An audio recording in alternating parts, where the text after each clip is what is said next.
Well, Candace, that's right. The Richmond's Commonwealth's attorney says she will not be pursuing criminal charges. In her 4-page response, she says there is no intent, and per the law, there has to be intent for her to pursue criminal charges.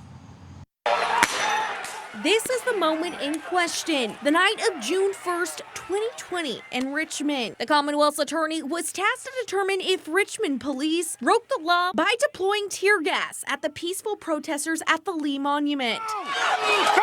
According to a new explanation, police will not face criminal charges for their actions. The Richmond Commonwealth's attorney found there was no intent in deploying the tear gas. They concluded the incident happened because of miscommunication, confusion, and lack of command. The Commonwealth's attorney says that's because of what was going on simultaneously at 2 different statues on Monument Avenue. At the J.E.B. Stewart Monument, hundreds of protesters gathered. 2 men climbed on top of it and were sawing at legs of the statue's horse.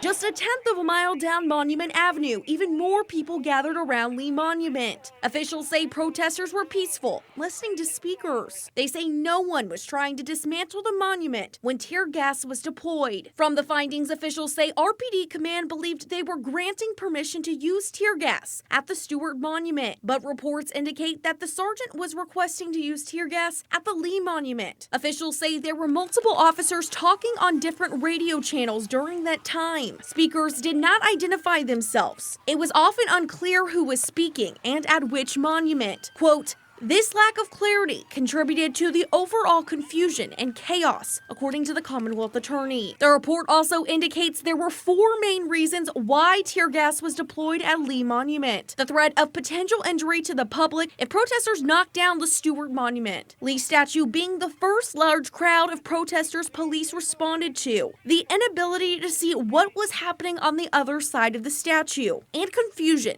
and communication. In conclusion, the Commonwealth's attorney wrote, "It is deeply unfortunate that given the multiple levels of miscommunication and confusion detailed above, no one in command was able to observe the entire circumference of the Lee statue, realize that no one was actually on top of that statue or trying to pull it down." She goes on to say that there was not clear communication, which led to unnecessary use of tear gas. The report says former Richmond Police Chief William Smith made the decision for it to be deployed and was held accountable by being removed from office days later. The Commonwealth's attorney says no criminal liability will be had for officers who followed the chief's orders. The Commonwealth's attorney says no criminal liability will be had for officers who followed the chief's orders.